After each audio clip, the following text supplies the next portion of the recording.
pad right into the man right here. What's up? Miami's like that. Yeah. It's a movie. Prison warden just caught Diddy trying to flee jail, and the streets ain't ready for who tried to help him. Word is this wasn't some random desperation move. Somebody on the outside still had reach and was willing to risk it. If the reports hold up, the man who once controlled every room is still pulling strings from behind them walls. Now, if you've been paying attention to the Hollywood lately, then none of this should really surprise you. For months now, there's been quiet but persistent talk about Diddy's worsening jail condition floating behind the scenes. We're talking some health challenges, getting DLs with inmates locked up in solitary confinement, the body looking thinner and grayer, staff confirmation of an outbreak linked to activity on the floor, maggot trays, groupie energy in the dorms, the same reckless pattern from the free world continuing behind the gates. You understand what I'm saying? So that's why he wanted to get out, so bad. But I think that they're gonna railroad Diddy. Do I think that there are maggots in the food? I mean, I won't trust anything when you of the stature of Diddy.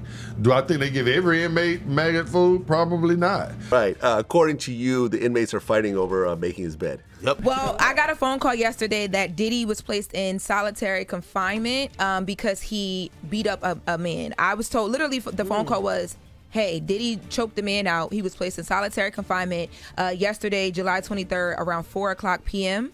And he'll be there for at least 30 days is what I was told. I reached out to Diddy's team.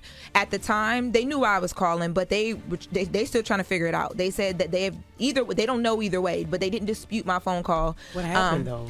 So all that I know and all that was mentioned to me, I don't know every detail.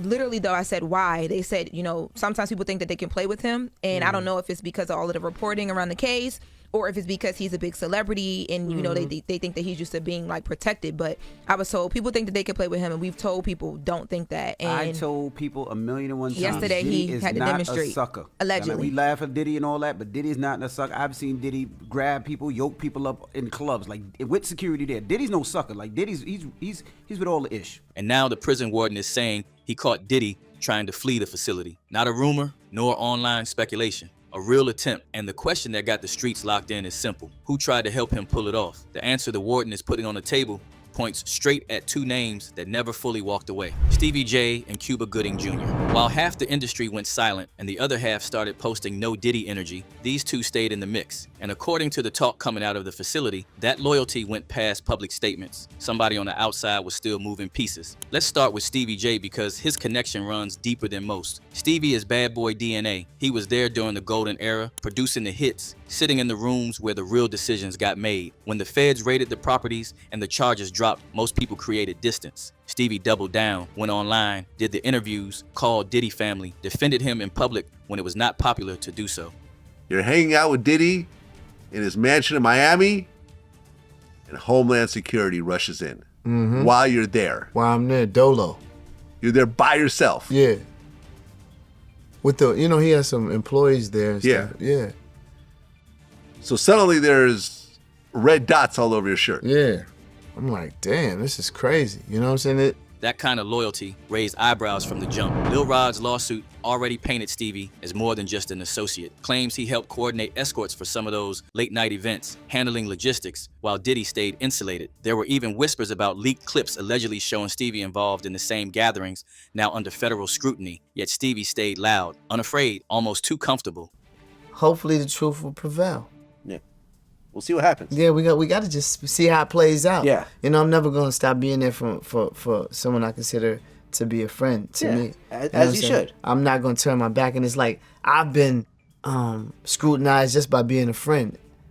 I guess someone never had a true friend before. And that is why the streets are asking if that confidence is real loyalty or fear dressed up as family. Because when the warden says somebody on the outside was helping with an escape attempt, Stevie's name is one of the first that lands. Next name circling the block is Cuba Gooding Jr. Cuba and Diddy been seen together for years, smiling at events, yacht trips, industry vacations. The connection looked casual until Lil Rod's lawsuit put Cuba's name in the paperwork. According to the complaint, Diddy introduced Lil Rod to Cuba during a yacht trip in the Virgin Islands. What followed, Rod claims, crossed serious lines: unwanted touching, repeated advances, ignored boundaries. Cuba denied all of it, saying he woke up to a nightmare headline he never expected. Well, how do you fully escape it though? Like your name, for example, was mentioned in the Diddy case. Which was the most ridiculous thing ever. Because you barely know This is him, the right? most ridiculous thing ever.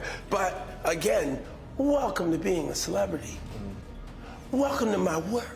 But the public reaction was not sympathy, it was suspicion, especially when Cuba publicly offered prayers and support for Diddy right before the sentencing. In a moment where most people were distancing themselves, Cuba leaned in, and in the court of public opinion, that kind of timing does not look accidental. When the warden starts talking about outside help with an escape attempt, Cuba's name sitting next to Stevie's starts making the streets look twice. Now put that loyalty next to the ones who went quiet and the picture gets clearer. Joe Rogan broke it down months ago. Certain celebs went dead silent when it was time to testify against Diddy, not because of pure fear, because of self-preservation. Too many powerful names are tied into the same world, and speaking up would mean exposing themselves. 50 Cent been hinting at the same thing from the jump, making it clear he is one of the few willing to talk while everyone else stays quiet. The silence might be saying more than any testimony ever could. I think there's so many powerful people that are on those lists. There's so many powerful people that went and partied. Air quotes, partied. And how many of them went to the Diddy parties? Have you been paying attention to the trial? Oh, yeah. Trials. To ask questions like, were their decisions colored by certain things, and who got the benefit of the doubt, you know, in that courtroom? Do you think that hip-hop culture was on trial as much as Sean Combs was?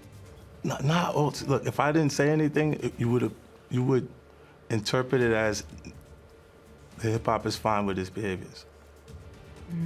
There's no one else being vocal. So you would look at it and just say, because that mind your business, or let me not say nothing about nothing, or those things, it would allow the entire culture to register as if they're for that. Take Meek Mill, for example. For years, the rumors around Meek and Diddy were relentless. Claims he was one of the favorites, matching outfits, vacations, poolside clips looking way too relaxed. Meek denied it loudly, jumped on the no Diddy rhetoric online, went on emotional rants about being a real king from the trenches and blaming bots and campaigns for trying to drag his name. He even threatened people who talked about it, but the internet was not convinced. Folks said it did not sound like confidence, but damage control. Then the audio leaks started circulating, allegedly showing intimate energy between him and Diddy. If that recording is real, it explains the silence, panic, and the sudden distance. When the heat got real, Meek created space. Stevie and Cuba stayed close enough that the warden is now naming them in connection with an escape attempt. Yo, wait a minute. Like, everybody was passed out. Yo, Diddy had that man in the room. Look, yes, I put my ear to the fucking door and I brought the phone because Diddy started going in overdrive. I ain't know what the was going on, but I just heard balls slapping against ass cheeks. I heard niggas struggling to take. I heard being like, yeah, daddy. Like when he started all that daddy this and daddy that, and then I heard some hollering and struggling. Like, yeah, I kept the phone there and I recorded all this shit because I was like, Yeah. Happy birthday, Cosmo. Happy birthday. Yo, Sal, what's up? Yeah, y'all already know how we playing out this. Let's real go. life. Real life. You know, Diddy gang, Meek Mill in real life. Don't ever disrespect me, you heard? That Meek. Yeah, Meek. Usher's story sits in the same quiet category. He lived with Diddy as a teenager. For years, he spoke carefully about that time, saying what he witnessed was curious. Then, he hinted he would never allow his own children to experience what he did. At the time, those comments sounded vague. Now they sound like regret. He too avoided Diddy like a plague. Moved to New York City, and I lived with Sean Puffy Combs for a year. That's the crazy thing. Now, that was L.A. Reid's idea, right? We're sending you New over York to City. something called Puffy Flavor Camp. There you go. To learn Flavor Camp. Yeah, Flavor that's what it Camp. was called. And you're going to go to Puff Daddy's. He's going In the 90s, do you understand what that's like? Puffy's place was like just filled with chicks and orgying like nonstop. Hey, it was curious. I got a chance to see some things. Yeah, but you were 13. What were you seeing? I went there to see the lifestyle. Right. And I saw it. And it was but I don't know if I could indulge and understand what I was even looking at. It was pretty wild. Would you ever send your kid to Puffy Camp? Hell no. Naomi Campbell, whose name surfaces every time the private island and elite guest list talk starts. Jay-Z, who moved like a twin mogul with Diddy for years until the Rico heat hit and he went real quiet. All of them had reasons to stay silent. Stevie and Cuba did not take that route. And now the prison warden is saying that decision may have gone past public support into actual assistance with an escape attempt.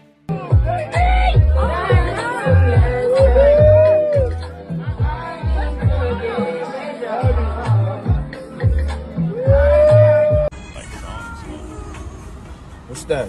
That's Mauve King? Niggas feeling marvelous. gotta get the shoes though. Y'all know what it is. Who is Sean approved from the world of entertainment? There's only one person. Oh, go on. And I call him Sean. That's Jay-Z. We call each other Sean. Okay. Yeah. Nobody else could call me Sean. He's the only person who's Sean approved. There's not a single person that outside should be, of family. That should be outside of my mother. Okay, just they should be calling me. Yeah, they should be calling me Sean. The conditions inside only make the desperation make more sense. The health challenges, the warden already confirmed, his body breaking down, the groupie energy, his solitary stretch after the latest confrontation, the isolation after Clive Davis was gone and the outside cover got thinner. A man who once controlled every room, now sitting under constant watch, dealing with the diagnosis, the facility itself is tracking and still trying to find a way out. The attempt did not succeed. The warden caught it, but the fact that it happened at all and that two names who never fully walked away are being tied to the help is what has the streets locked in. And the online community, trust them not to stay silent. This user mockingly said he used baby oil to slip through the bars. Another goes, he's got white hair, can't get hair dye in jail. Others are asking, what else is sitting in those outside connections that made an escape attempt even possible? And if the warden is naming Stevie J and Cuba as the ones who tried to help, how much longer before the full list of who still answers the phone becomes impossible to ignore? Now over to you. Drop your thoughts in the comments and make sure to hit that like and subscribe button because this story is far from over.